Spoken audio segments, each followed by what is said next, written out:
Before we begin this review, I would like to note that I, as mentioned in this video, ended up recording this review at around 11 o'clock at night, so I probably will sound tired throughout this review. The reason why is due to the fact that I wanted to review this movie right after finishing it, because just as I thought it would happen, I ended up forgetting a majority of the movie afterwards, like the next day.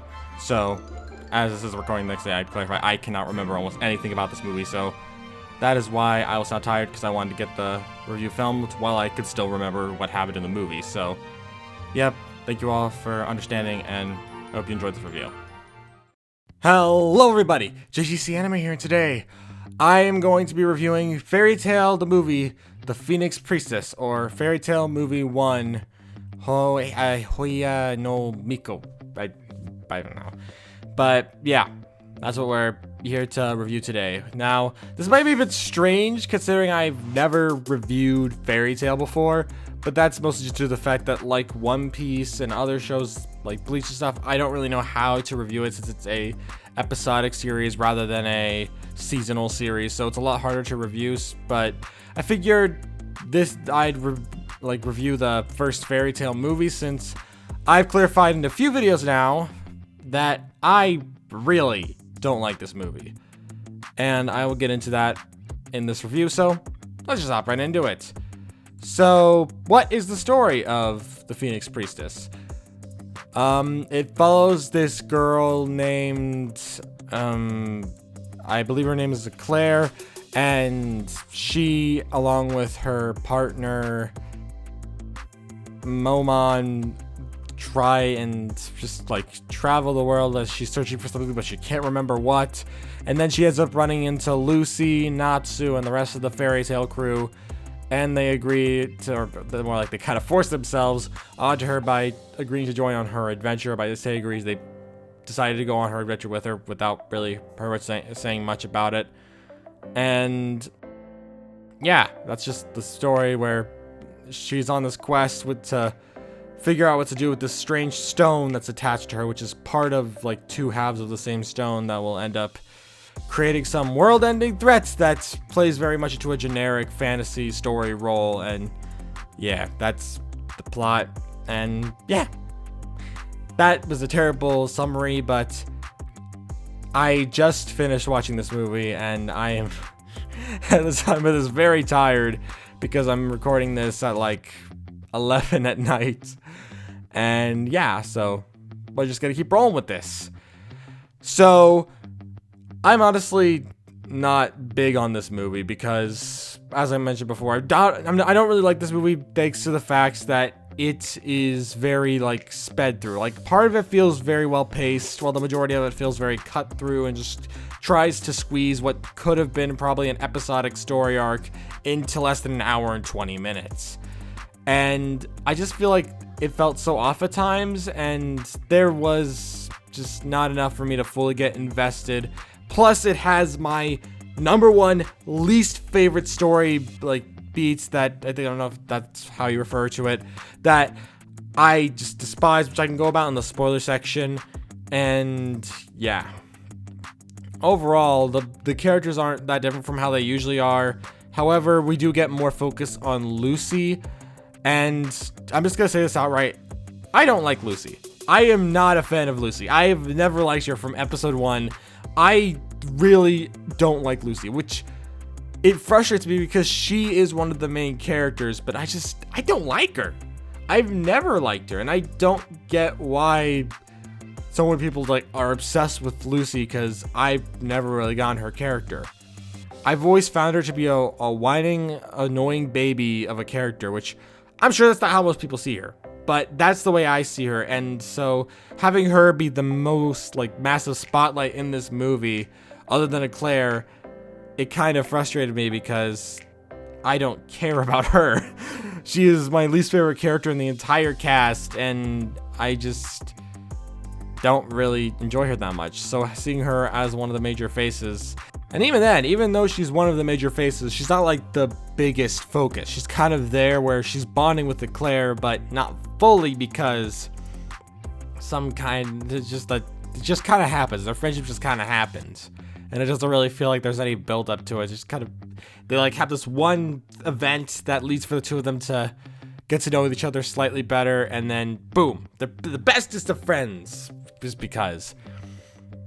The animation for the most part in this movie was pretty solid, and like the beginning bit of this movie, like the first 5 to 10 minutes, I actually kind of enjoyed. I thought they were very entertaining. But as the movie went on, I slowly lost interest, and by the end, just like how I felt when I watched, because in order to review this movie, I rewatched it a second time, and it's just as bad as the first time. Like, it starts off really entertaining, and I find myself enjoying it. But then as the movie goes on, I lose interest more and more and more and more. And just by the end, I'm just exhausted, and I just didn't like this movie that much. So I can't really go into why without going to some spoilers. So we're going to enter the spoiler section now. So here is a timestamp to when the spoilers will come to a conclusion. And then after that, you can see what my final review is at the conclusion. But if you have, I'd say that if you have seen the movie, I'd recommend sticking around to hear my spoiler thoughts. But if you haven't, I'd recommend skipping to the end so you don't get spoilers. However, as I mentioned before, if you have seen it, I recommend sticking around. So we're going to count up from 5 and then enter the spoiler section. 5, 4, 3, 2, 1. Okay. So when I mentioned before about my least favorite plot thread type idea, I was referring to the story beat known as killing off a newly introduced character. All the anime movies I've watched, like 90% of them have done this. They'll introduce a new character that the main characters grow attached to, and then at the very end of the movie, they're killed off, and then, all the characters are sad, and then once the series kicks back on after the movie, everyone forgets about their existence. This process is literally in almost every single anime movie I've ever watched, and when one doesn't do it, I actually find myself enjoying that film a lot more because of how much it repeats. And this time, with how Eclair, who is the newly introduced character, dies, really pushes the limits, since they're just trying to say, like, okay, this is how we're going to get this character killed. Like, this movie has this thing where it just states that there's this phoenix thing that after you combine the two stones, the one that Eclair has and this other one that some, stupid prince has, was they're combining them to create like a phoenix thing, and it's this weird looking phoenix thing, and in order to take care of it, they have to kill it, and in order to kill it, it means that Eclair also has to die, because something about blood, and she drank and became immortal, and once the phoenix dies, then she dies, basically meaning that it's not immortal, and it was just a dumb excuse to get her killed. I could tell that. Like, they were just coming up with whatever excuse they, like, at least that's how it felt to me. Like, they straight up killed her companion, I think it was like Maman or whatever, by just having it jump into a fire and then get burned to a crisp, trying to protect her, get her out of her chains, which I don't know if it actually did or not. It just kind of happened. And then with Eclair herself, she's just like, oh, I'm immortal, I can't die. Oh, but I can die when the phoenix dies. Like, what is that logic? Like, they literally were just picking. It felt like they may not have been, but it felt like they were just picking at straws, being like, okay, we need to get her out of the story so she's not in the main canon.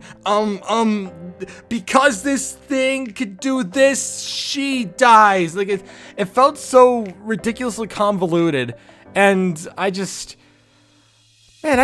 was such a pathetic way to go out. Like, I've seen pathetic ways to go out. I've watched a certain Magical Index movie, and that does the same thing with a character, and it has a stupid way of taking them out. But this really takes the cake. Like, it is such a dumb way to take them out of the story.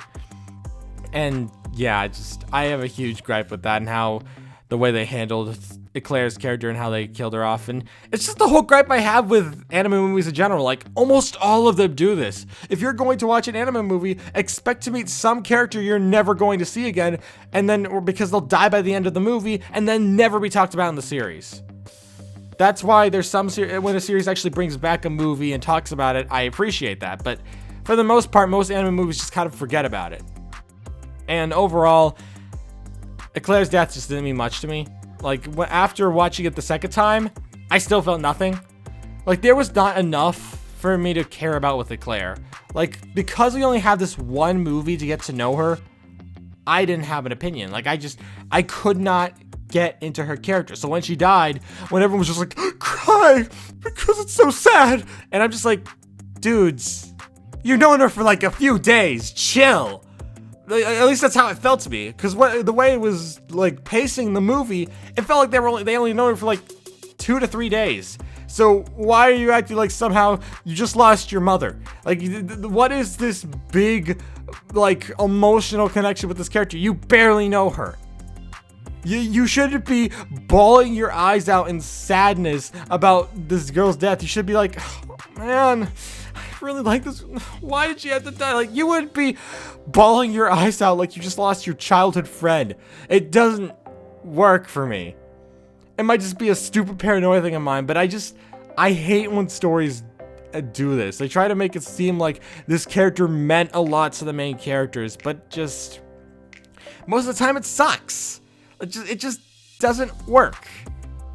There are times when I actually can feel emotions for characters that we barely know. Like, I'm not saying it's impossible. Like, the show One Piece, it has this character that happens around in the 400 episodes, I believe, that I knew was coming, and I was fully ready for it, and yet I still felt like crying. Like, even though I don't normally cry, I felt like crying. Even rewatching that scene, I felt like crying. That actually got me invested in a character I barely knew. But all these movies, and this one especially, I didn't care about this character. There was nothing about them that really grabbed me, and just seeing this story thread or plot beat being repeated once again out of the many, just dozens of anime movies I've seen, this one just didn't hit at all. Nothing about it made me feel, oh man, I'm gonna miss the Claire. No, I'm not. I'll be honest, until I rewatched this movie, I completely forgot what her name was. Like, I forgot what she looked like because this movie is so forgettable. And the rest of the story isn't that great either. Like, sometimes there's some weird pacing issues. Like how the fairy tale crew agrees to go with the Claire to this forest to find something from someone who Claire was supposed to search for, who was later to be revealed to be her father. And they just kind of jump from one random city of magic to just appearing in the jungle and finding the lab place.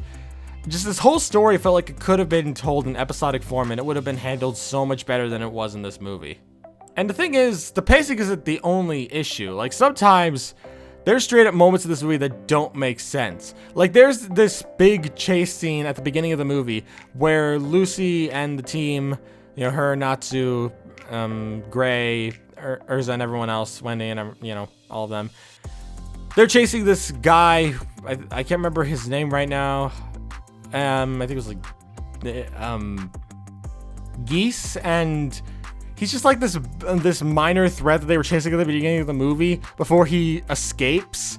And I just think, oh, okay, we're never seeing him again. Cool. And then suddenly he just kind of pops in at the end and sees Lucy and saves Lucy from falling into a pit. He's just like, ha! If you hadn't met me, then you would have fallen into that pit there.